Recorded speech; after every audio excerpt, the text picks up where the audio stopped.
Good afternoon. It's Elizabeth and Gonzalo wanting to share our narrative of how we met and our life between Colombia and Australia. So firstly, I'd like to ask Gonzalo if he can tell you how we met. Well, we met in Paris at Hôpital Saint-Louis, where we both went to study hematology. Elizabeth had a scholarship from Sydney University, French scholarship, and I had a French scholarship in Bogota went to study in France. I had studied in the French school in Bogota, so I had a French education. I knew French as almost my first language, and we met in Paris. Well, Elisa, do you remember how we met? Stop it. No. No? I just remember that we were going as a group to lunch every day in the hospital dining room. And Gonzalo was like the life of the party. He was friends with everybody, charming, outgoing, laughed a lot, and I was very attracted to him. Well, I'm going to confess something. Once we were walking to the hospital, and you were in front of me without realizing that I was a few meters behind you, and I look at your figure and your legs, and I thought, what attractive legs, you know. You have to be truthful to your memories.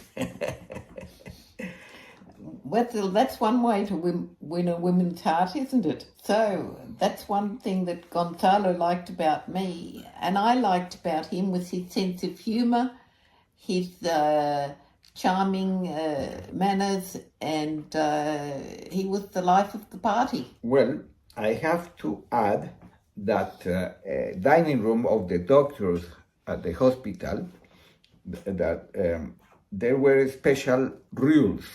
It was forbidden to talk about medicine, patients, and we have to sit randomly as we were arriving in long banks, as in a church bank, long tables.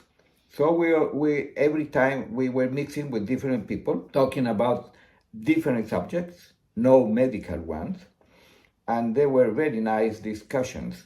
Because of my knowledge of French, even some French people thought I was from France, from the south of France, because of my open accent. And Elizabeth, of course, thought I was French. And that facilitated my approach to her. When she realized that I was Colombian, it was too late. Well, at that stage, I didn't know very much about Colombia, except what I'd read on the encyclopedias. No television, nothing else to hang my hat on. So my knowledge was very limited, although my father, who is a very well-read person, sent me a letter telling me all the dangers about Colombia and the Amazon jungle and the fierce animals and snakes and other creatures in Colombia. Well, I think that your father was a medical doctor as well, and he was very concerned about those dangerous Colombian creatures, probably including myself. Anyway, we had a very nice group of Colombian friends. Very small, because I was not living in French with Colombian people or Latin American people. I was living in front of the hospital in a little apartment that I have rented a room. Elizabeth had a very nice apartment in Montmartre, and then we some gatherings in her apartment with this couple of Colombian friends, and they were very lively evenings. And Elizabeth, I think, was impressed by our your sense of humor. sense of humor, And that was the beginning. Then I had a fracture of my femur when I slipped going into a conference in the hospital Hotel Dieu, that is the one that is diagonal from the Cathedral of Notre Dame in Paris. And I have to have an operation.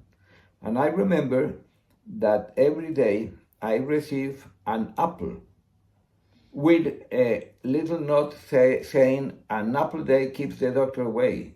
And at that moment, I didn't have any clue what was the meaning of that. But nice things, you know, but an apple a day keeps the doctor away. So I said to the nurse, tell the person that brings the apple that next time comes in person and deliver it. And it was Elizabeth. Okay, you continue. Well, it sounds like Adam and Eve and the apple, doesn't it? Well, it seems like Paris and Helena. Then, well, we start going out. We had the visit of very good friends of my family, a Colombian lawyer and his wife, and they invited us for dinner and to go to Le Folie Bergère. Yes, we couldn't afford to go. We couldn't afford to go, so I had to go and put my tie and all those things. Was compulsory, and he was a very nice person, and he said, I'm going to tell Ines, my mother, that I approve about Elizabeth. So later on, my mother and my two sisters visited us in Paris, and Elizabeth organized a very nice dinner. Of course, I told her in advance what were the preferred foods of my mother. I talk only of my mother because my father died when I was really a baby. So my mother was the paternal and maternal figure. And there was the person in charge of the restaurant in the doctor's dining room that was called Odette. Very nice person. She liked us very much. And Elizabeth... She was matchmaking, wasn't she? Yes, Elizabeth asked Odette to cook the dinner when she invited my mother and my two sisters and I to her apartment in Montmartre. And my mother, at the end of the dinner, said, I believe that this is not an interested dinner. Tell me, what's going on? So I told her, and she said, I think she's a very nice person. And so we had the family approval. Well, you continue, Elizabeth. What's happened later on? What happened with when we... you have to go a year to London and all those things. I had my visa finished after a year and I had to leave the country. So I managed to have an appointment at Great Ormond Street Children's Hospital in haematology. So I travelled off to England, had a flat in England with another Australian girl that I'd met before. A nurse, no? Yes, a nurse. And we had a flat in Kensington, and on several occasions during the next year, Gonzalo made the journey from Paris to London to see me, coming by all means of transport, whichever happened to be the cheapest at the time. Ferry crossings, whatever. Plane from the little airport in Paris to a little airport close to London, and then arriving to Victoria Station by train and then getting himself to the hospital where I was working. All this in the time when there was petrol rationing going on and food was difficult to obtain. 1973 was the first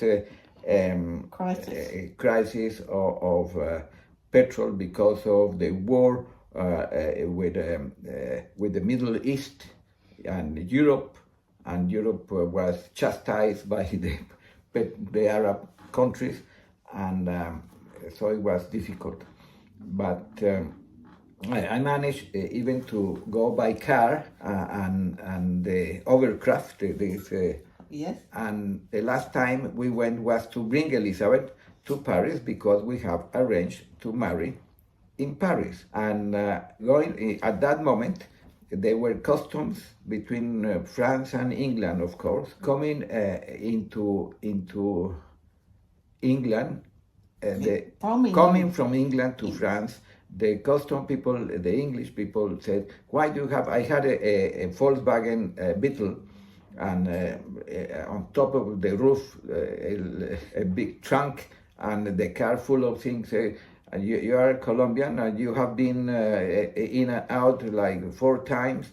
What's going on? So Elizabeth went and talked with the guy, took something that I didn't notice was, and then this guy came out, giving a big hug to Elizabeth and say, "Well, go and be happy." And so what happened? So I had a hat made in one of the most exclusive millinery shops in the Strand in London, and so I opened the box from the car. I took it aside and showed it to the customs man, and that was when he gave me this huge big hug. And the cake, you had a cake. Yes, the wedding cake. And the wedding cake, and I showed him those things, and he was and told him that we were going to marry. And he gave me a big hug and wished us well. So no problems with the customs. Well, in the meantime, in Paris, I met and we made very good friends with the Colombian ambassadors of the UNESCO. At that moment were Gabriel Betancourt Mejia, that was the creator and founder of the ICETEX, the Institute for Foreign Education of Colombian people that didn't have the means, and his wife, Yolanda Pulesio, who had been a beauty queen of Bogota and a very nice and pretty woman. And they have their daughters, Ingrid Betancourt, one of those. She was 15 years old at the moment. And so we were very good friends.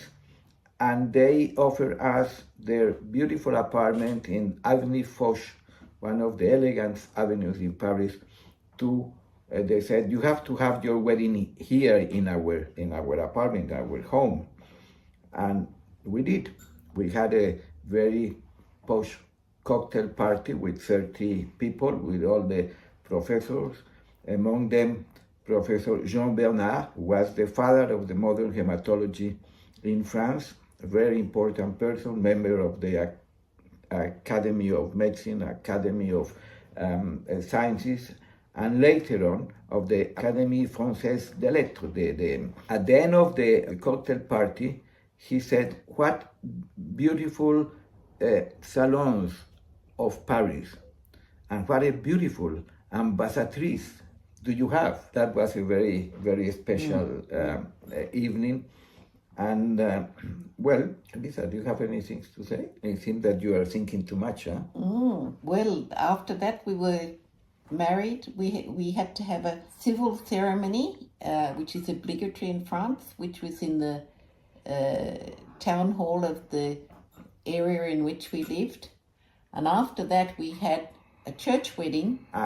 By the end of 1974, we had to leave France.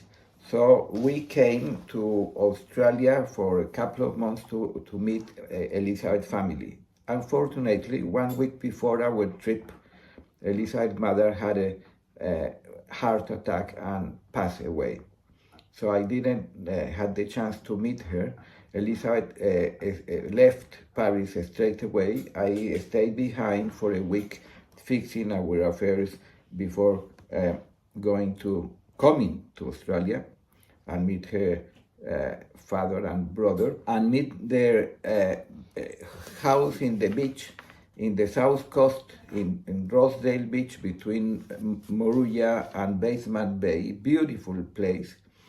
So we stayed the first week in Sydney, and then we went to Goldmore, to the Kenmore Mental Hospital in Goldmore.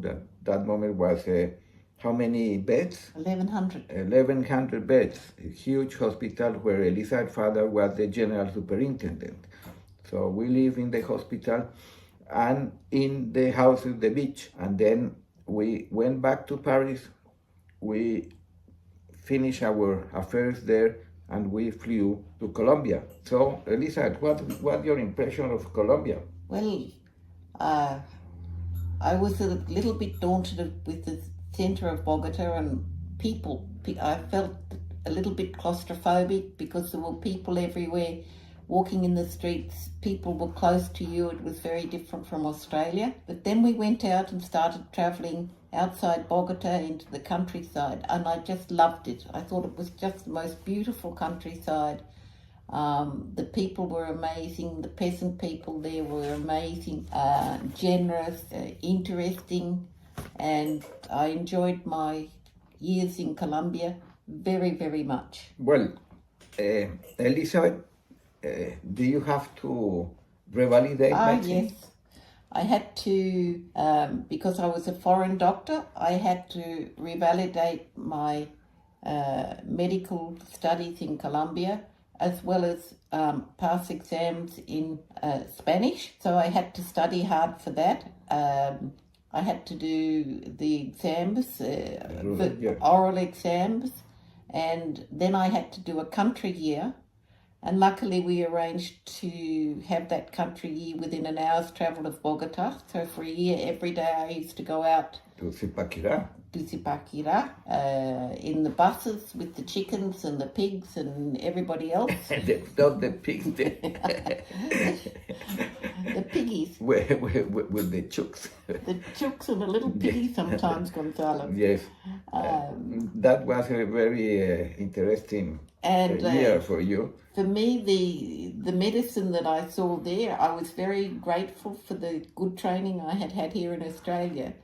But the conditions and the extent of disease in Colombia was rather daunting for me at first because it was more than I expected. But I really enjoyed the time there. I got to become very good friends with the people who I worked with, and in particular with the nuns who ran the hospital. They were delightful, lovely people and made my stay and made me feel very welcome for the year I spent with them. It happened that La Madre Superiora, the principal nun of the hospital, had been the nurse of my father many years before when she was young, and they somehow that came in. But that was later. She was no. That was during your rural year. Yes. And then my mother invited this nun to her house, and she was telling us some stories about Elizabeth. And she said once Elizabeth was walking, it was this old hospital in Zipaquirá with a central courtyard and corridors around. And she was saying, the patient said, señorita, and she turned back and said, yo no estoy señorita. And she was like 6 months pregnant with our second daughter.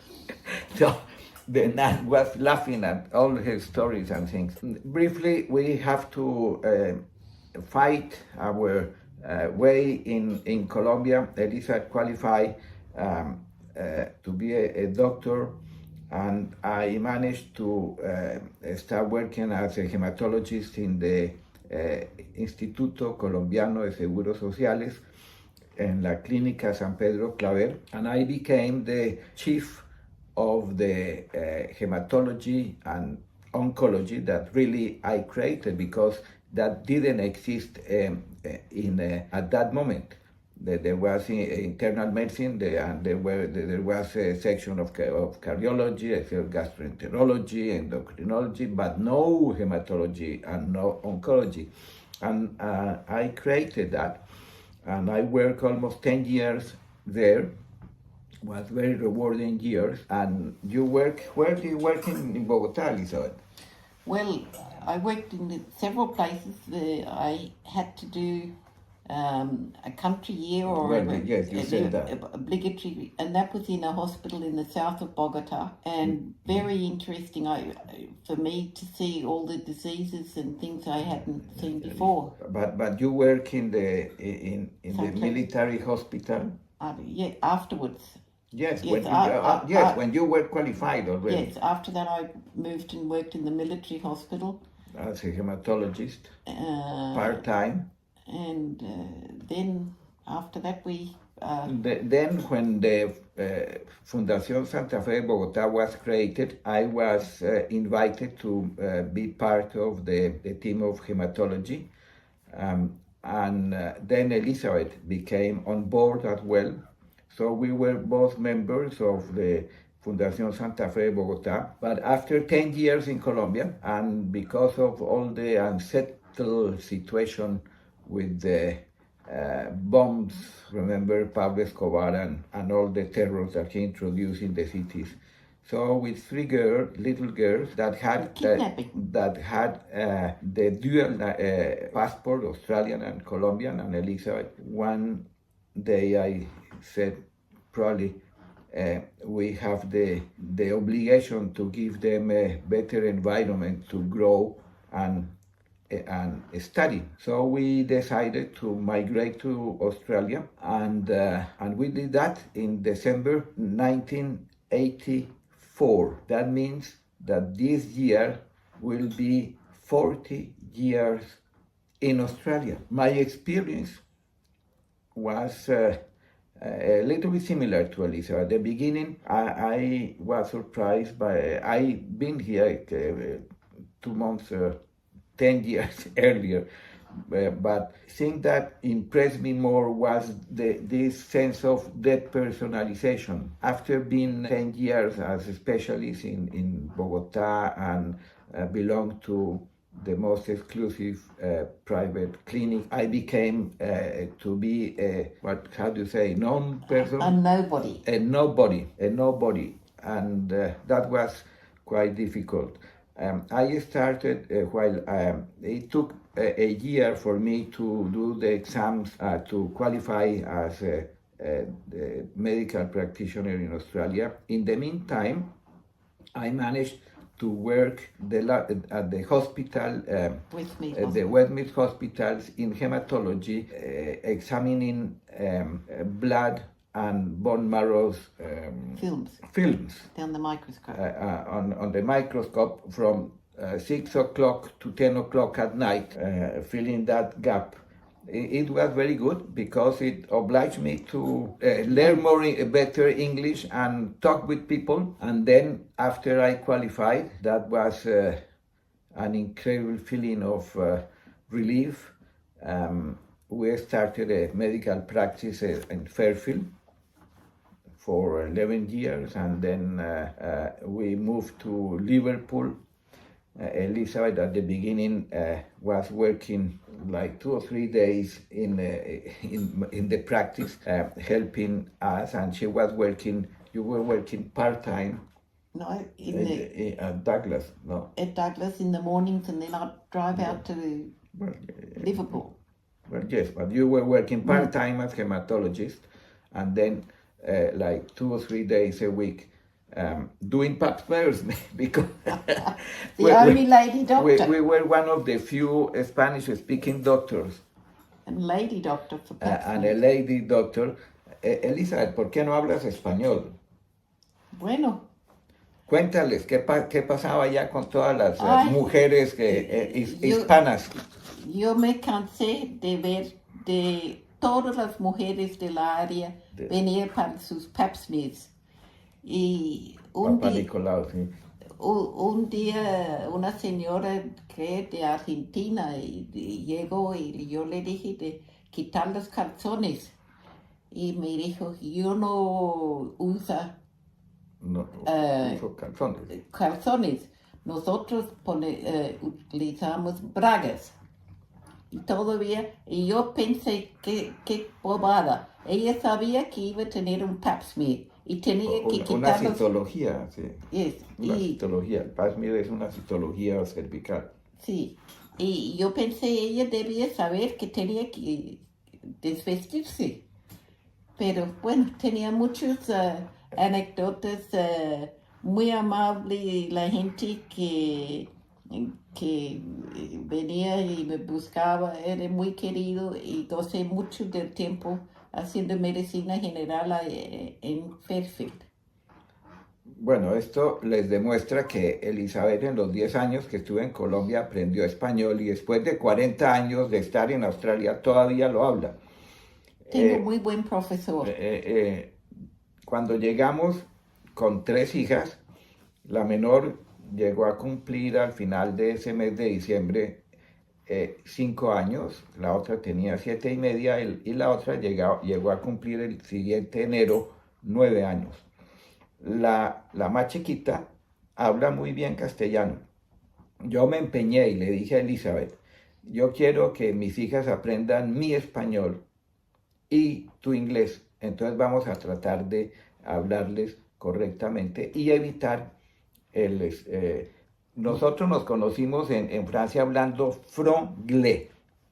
Después pasamos al Spanglish. Y entonces le dije, no, tenemos que con las hijas tratar de hacer, hablar inglés tú y yo hablar español y evitar hacer las mezclas. Como yo había aprendido desde chiquito francés, había podido hacer la diferencia muy fácil entre un idioma y otro y pasar de uno al otro. Con inglés un poco más difícil porque lo aprendí más tarde, pero el inglés que traje a Australia fue el inglés que aprendí en el colegio. El liceo francés tenía muy buena profesora inglesa, una señora vieja con sombrerito, con plumas y tacones a media carreta, de zapatos de amarrar, y era una típica inglesa, pero excelente profesora. Eso me ayudó muchísimo. En Colombia, cuando uno, por lo menos en la universidad, le exigen un nivel mínimo de inglés, y si uno no lo tiene, tiene que tomar inglés. Yo no tuve que tomar inglés, mi nivel era mejor. Y después Elizabeth me ayudó a soltar la lengua. No. We have had a very rewarding life in Australia. We are now retired.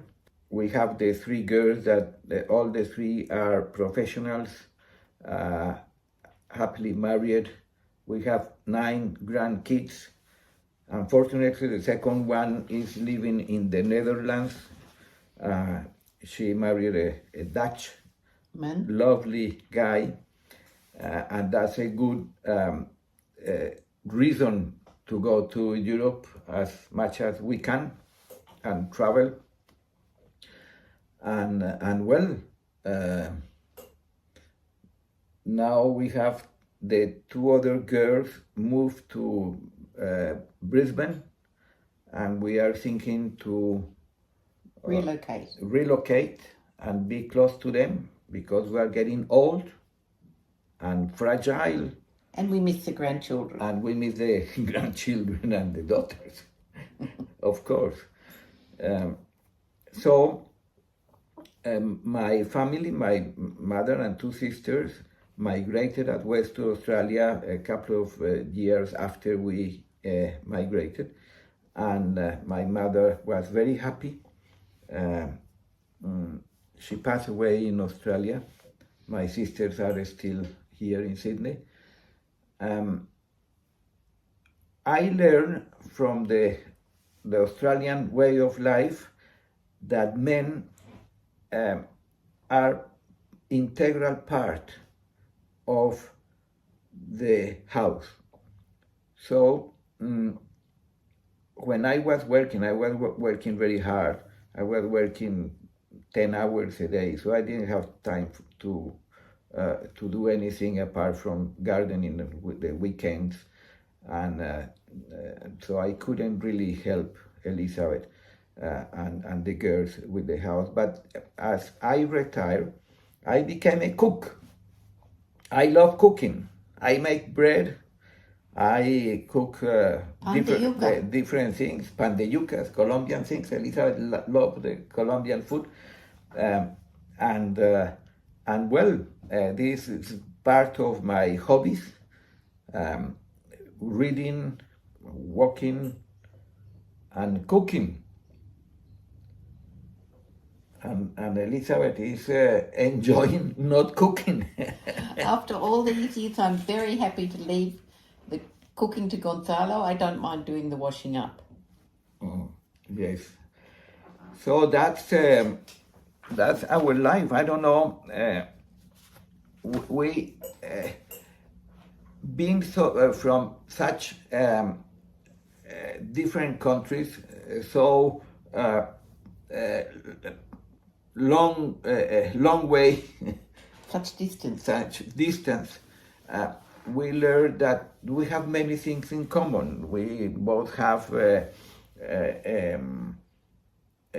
how do you say, European, Western, Christian culture that is not too different, really. We both had similar education, both becoming from medical families, and that makes our integration less difficult. We have been married for 50 years, almost in next March, 51 years. We met 52, 53 years ago, and we are still going. This is the experience of a Latino-Australian couple that probably is not the most typical one, but do you have anything to say? But a very happy one. But a very happy one, yes. Well, I hope that we haven't taken too much of your time, and this is the story of our lives. With much love and affection and greetings to all the Colombians. So, Elizabeth Morgan is her name.